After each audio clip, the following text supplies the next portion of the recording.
morning. How are you all today? You sound tired. No? Great, I'm so happy to hear that. Lights on, lights off. Top is okay? Okay. Good morning. I'm Ljndsay. I'm from Korea KOTESOL, and also I teach at an education university in Korea. All of my students are training to become elementary school teachers. So everything I'm talking about today comes from that perspective. I also have taught high school students, so I'm elementary school for a short time, so I'm familiar with a wide variety of age levels and ability levels. But today, I'm talking about my favorite topic, multimodal projects, and specifically related to the conference theme, multimodal projects and how they develop 21st century skills. So my plan for this morning is, first we'll talk about why you should use multimodal projects, and that includes a justification that you can give any stakeholder. If your principal doesn't want you using multimodal projects, you tell him my theory basis, okay? That's a great justification. We'll talk about when to use digital versus analog multimodal projects, when in the class, when in the semester to use them. We'll talk about how to use them, some specific examples of kinds of multimodal projects you can use, and then at the end, we're going to try it. I heard there's Wi-Fi here, so I hope that works out okay.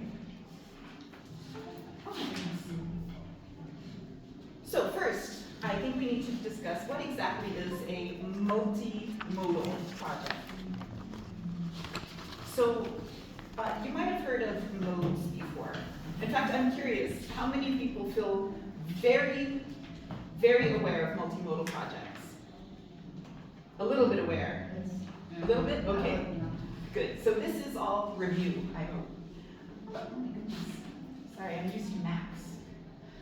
So modes are communicative or semiotic resources. They're around us in everyday life all the time. So it includes not just written text, but also gestures. We communicate through gestures. Our facial expressions carry meaning. Our body language has meaning. Distance from people. If you're a teacher, distance has meaning. Sorry, Sarah. Color has meaning, proximity, images, signs, movement, size, sound, volume, intonation, melody. They all carry meaning, but meaning depends on context. If you're walking down the street with a friend, you're close to each other, that has one meaning. If you're walking alone through a park at night and somebody comes close to you, oh, that has a different meaning. So everything depends on context. So that's the everyday world. The digital world is a little bit different. We also have written text, but other things that have meaning are word choice, spatial relationships, special effects you choose, colors, the motion or movement, the timing of the movement, language. Maybe your students are translanguaging, moving among their different communicative resources. Cultural references. We have emphasis, music, size, interactivity, how people are interacting with a digital project. Do they click on things? Do they scroll? Do they just sit passively and watch? So all of this carries meaning. But remember, all of it is creating meaning in a situated way, based on that context, and with a specific audience in mind. So why should we use multimodal projects? Well, first, they provide a realistic context for purposeful language use. They can be self-introductions, advertisements, recommendations, wanted posters, infographics, informational pamphlets, explainer videos, class magazines. And these also let students show their knowledge, not just language knowledge, but knowledge about the world. Their knowledge of genre conventions, information, facts, research.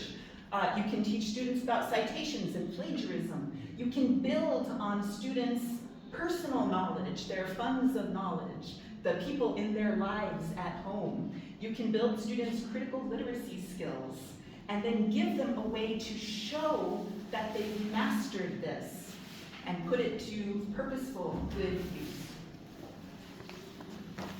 In addition, learning is best when you are doing with understanding, not just memorize, repeat, but showing that you know when and how to use language. In this case, multimodal projects provide students with a clear need to use the language they're learning. It gives them a purpose, and the purpose here is self-expression in context for an audience, not just for the teacher, not just memorize and repeat. It also lets students integrate the target language into their mental model of English because they're doing with understanding and for a purpose. And in this way, students can make sense of what they're learning. That's what makes learning sticky. That's how we learn and retain information best. In addition, multimodal projects provide a context for embodied cognition. Research shows that the richer the perceptual experience, the better the student learning is. Research also shows that this provides students a chance for experimentation and exploration. It supports bricolage, they say, experimentation and understanding in a deeply personal way, moving away from the banking knowledge, banking educational model, right? Not just transmitting knowledge, but experimenting using it. And it also provides opportunities for self-expression. It's a way to open up possibilities for stories that could not be told through print alone. Because again, in real life and in the digital world. Hello, come on in. Excuse me. By the way, this is a nice small group. So if you have questions as we go, just ask. Don't even raise your hand, just shout. All right. And actually, I think this also allows students who are not so good at English to still proudly communicate with their resources, whatever those resources are. Another reason to use multimodal projects is related to motivation. Now, we know there are 3 keys to motivation, right? There's autonomy, purpose, and mastery. Those are all related to motivation. And in fact, in multimodal projects, autonomy appears in the form of choice. Students can decide what to make, how to express themselves using all of their resources. It gives them a purpose because you're giving the project to an authentic audience. I'll talk more about that in a minute. This is important. They're not making the project for you. They're making the project for at least their classmates and maybe a broader range of people as well. And finally, multimodal projects allow for different forms of mastery, especially through revising, reviewing, and improving. In order to improve your project, you want your English as good as possible. You want your images as appropriate and expressing yourself as well as possible. So it's not just for yourself, but for the audience as well. And I'll talk more about this revision and review process as we go. There's another area that you can bring into any justification for multimodal projects, and that's this new area of multiple literacies. This is actually a field that I'm doing my research in right now in new literacy studies, or multiliteracies, which basically says that design is situated. We are both inheritors of meaning and designers of meaning. We inherit the symbols around us. We inherit the symbols of our culture and everything that we participate in. And then when we make a project, we are changing those symbols slightly by the way we use them. New literacy studies values the whole spectrum of communicative practices. It says focusing on just text is old-fashioned, limited, and doesn't really value students' communicative competence or the skills that they relate to each other. It also lets students draw on their entire repertoire of semiotic resources, communicative resources, to create meaning with consideration to an intended audience. And this is really important because using multimodal projects is actually a social justice perspective because it redefines what counts as knowledge. It's a redistribution of semiotic power. So if you use only text-based work, text-based projects, you're valuing text. You're valuing the students who can communicate in English best. But this means some of your students who are not so good at English, they can communicate in other ways. They have other knowledge, other strengths, and this values that as well and gives them power in your English classroom. Oh, and all of this together makes for 21st century communicators. Finally, let's talk about HOTS. You know HOTS? Oh, you do. You know Bloom's taxonomy? The higher order thinking skills. This is another thing you can pull in when justifying your use of multimodal projects. So in Bloom's revised taxonomy, it looks a little bit like this. And these are the higher order thinking skills: analyzing, evaluating, and creating. So if students are able to draw connections among ideas, that's analyzing, differentiating, organizing, relating, comparing, contrasting, distinguishing. Then a little higher, justify a decision, appraising, arguing, defending, judging, selecting, like that. And finally, they can design, assemble, construct, conjecture, develop, formulate, author, investigate a new work. So in practice, with multimodal projects, it looks like this. First, let's start with analysis. Students, when they make a multimodal project, the first thing they do is choose some images. So in this case, students are looking, what does this convey? What does this convey? How are they different? And that's when they start evaluating. Which one is better for my purpose?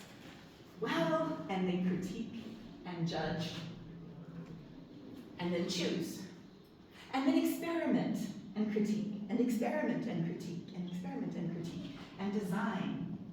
Oh, maybe it needs a shark. Maybe it needs a bird.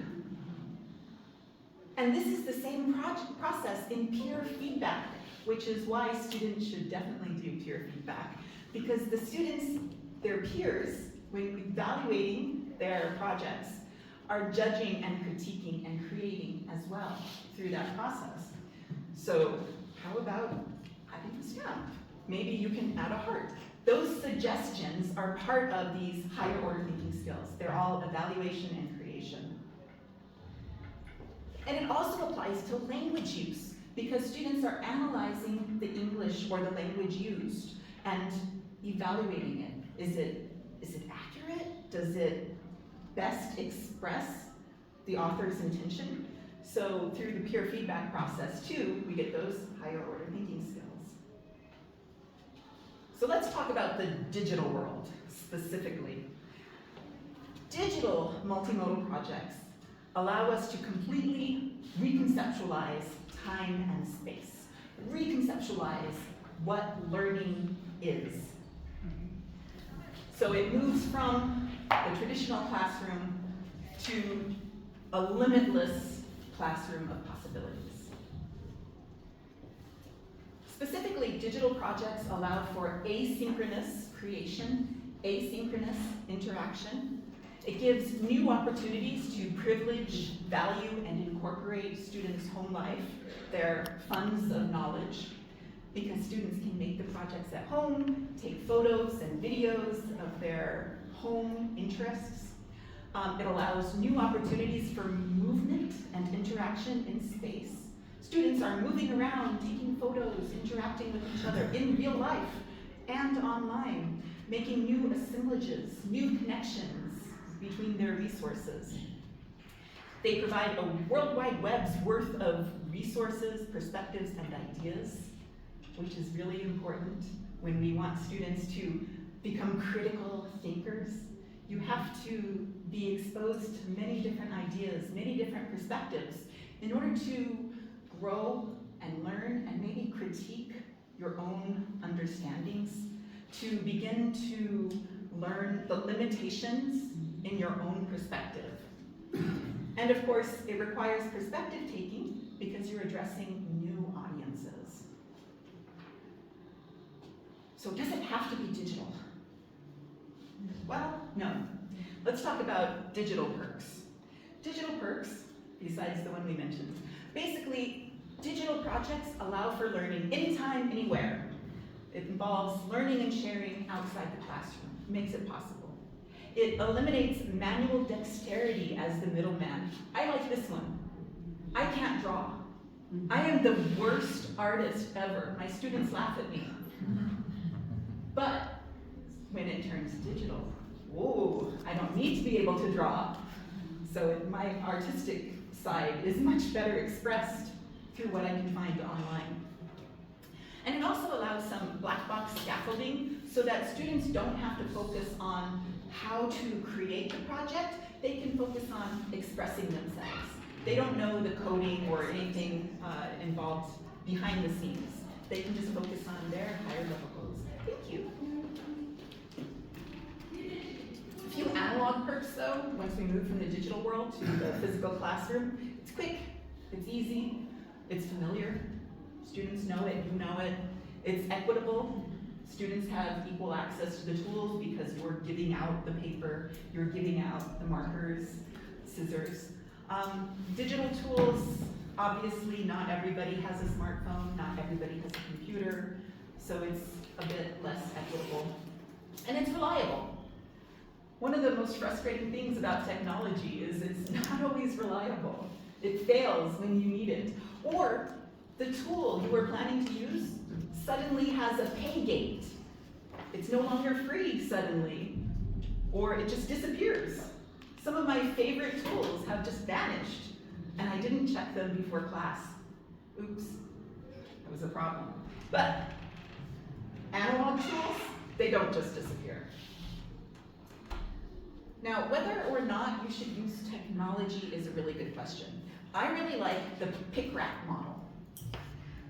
We used to use SAMR, if you know SAMR, but I think this one is a little bit more nuanced. So PIC describes the student's relationship to the technology. So how are the students using this digital tool? Is it passive? Are they just watching a YouTube video passively? Is it interactive? Are they clicking and scrolling? Is it creative? Are they making something? So this applies to any technology, whether it's the internet or a digital tool that you're using, YouTube, everything is included there.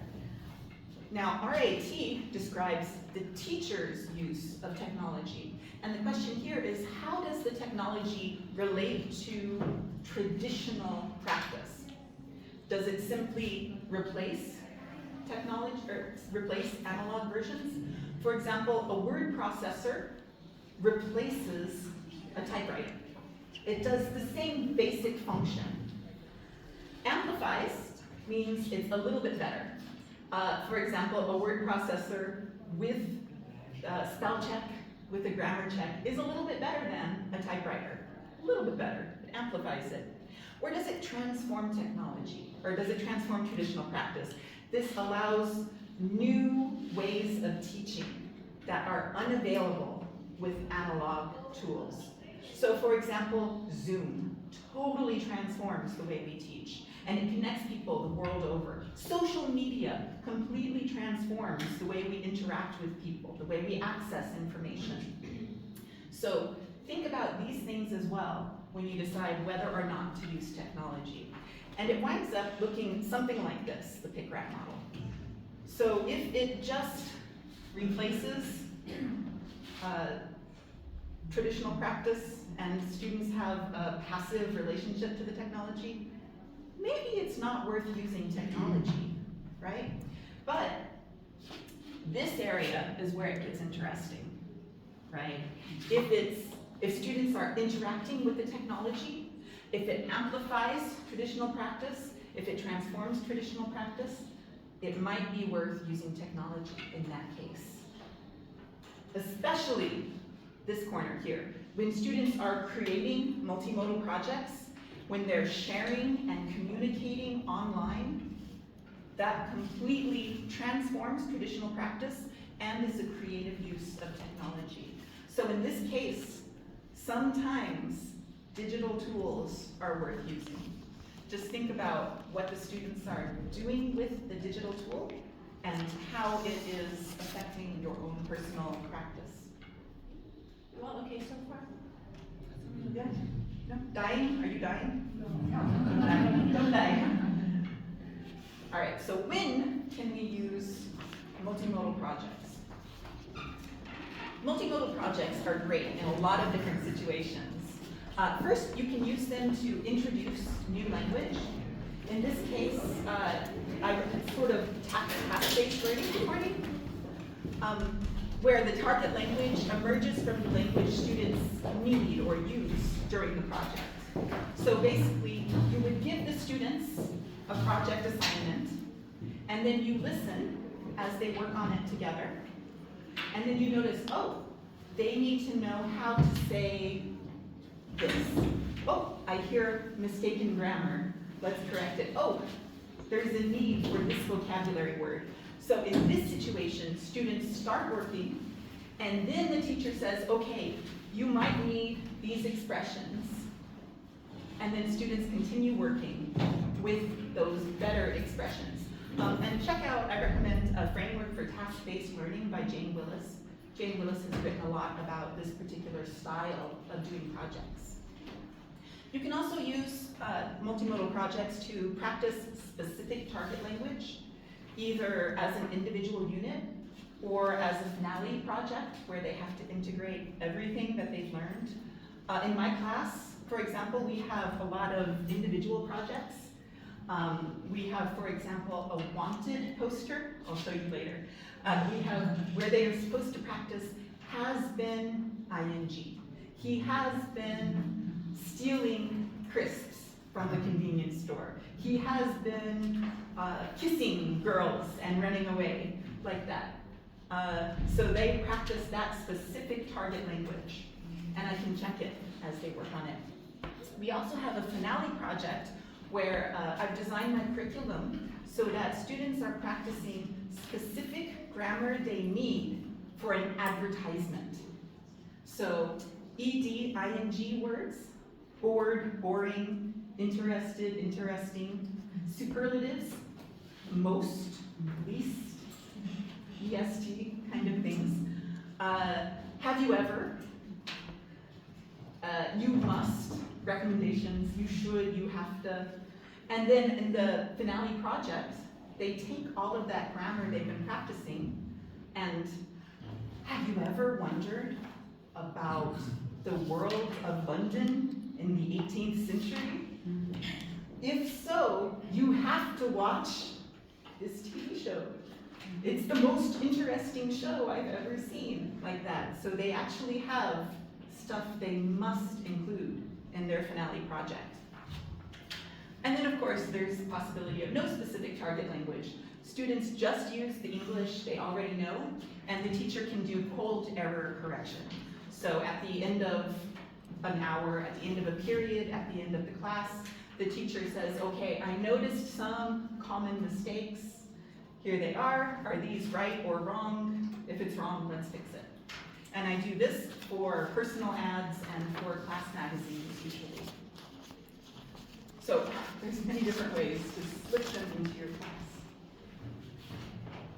So if you're going to do a multimodal project, how can you do it effectively? Whether it's digital or analog, it doesn't matter. The process is very similar. I recommend this kind of process. This is called the ROLE process, the results-oriented learning. And there's a really good book called Role Reversal about this. So basically, it starts here. Students do the project. They get feedback from their peers or the teacher. Then they notice what they've done wrong. The teacher and peers point out the grammar mistakes, especially if you're focusing on grammar, if you're focusing on language. You can point out some of the grammar the students don't quite know. So they review the grammar. They review how to do it. Then they revise their project, applying that the new grammar that they've learned, again, how to do. And it continues in this way. So they revise the project, they revise the language, make it better, get feedback, and continuously like this, until finally it's as good as possible. That's the way they demonstrate mastery. And in my experience, students do want to revise. They do want feedback on their grammar. They want feedback on the English they're using, because they want their projects to look good for an audience. So the best part of this is, for the teacher, you don't necessarily need to be involved that much. I know, I have 180 students. I've had more than that in the past. Giving feedback to your students, when you have 200 students, it's overwhelming. You can't do it, right? But that means you do two things, mostly. Your job is to assign the project, make sure students are on task, arrange for peer feedback, and finally you give final feedback after this process is over. So a few tips over the years. This is what I've started doing with my digital and analog projects. My first rule is 3 before me. Don't ask me about your grammar. Don't ask me about your spelling. Use the resources that you already have. Use an online tool. Use Grammarly. Use a dictionary. Use 2 to 3 peers giving feedback. These days, use AI to help correct your grammar. I really recommend doing peer feedback in groups. Groups of 3 or 4 students can give feedback to each other. And we'll talk about, do you know Padlet? Some people know Padlet. Does everybody know Padlet? Oh, Padlet. It's amazing. Every teacher needs to know Padlet. But that's a great place to do peer feedback in groups, especially if you're teaching online. If you have online classes, that'll help. Or if you want students to do it as homework, Padlet can organize that. And I require final drafts to be shared with classmates, again via Padlet, if it's a digital project, of course. Now, one big problem I noticed is my students don't know how to give feedback. The first time I said, work together with a partner, give them feedback. Oh my gosh. My students gave feedback such as, I like BTS too. That's not helpful feedback. Students would joke with each other, smell. That's not feedback. So this might actually require an extra step where you model good feedback. I have, for my writing class, I have an XO quiz. Is it good feedback or bad feedback? And then the students have to decide, is this example good feedback or not so helpful? So this, that might be an extra day, in fact. Now, for you, as a teacher, I recommend maybe descriptive feedback instead of just a grade. That will help students identify what they're doing well, what they should continue doing, as well as what they need to improve on. Just a grade is not really helpful, right? And focuses students on this kind of artificial, factory-oriented marking, rather than something that can help them grow. So what I recommend doing is make a rubric, copy and paste, because students probably need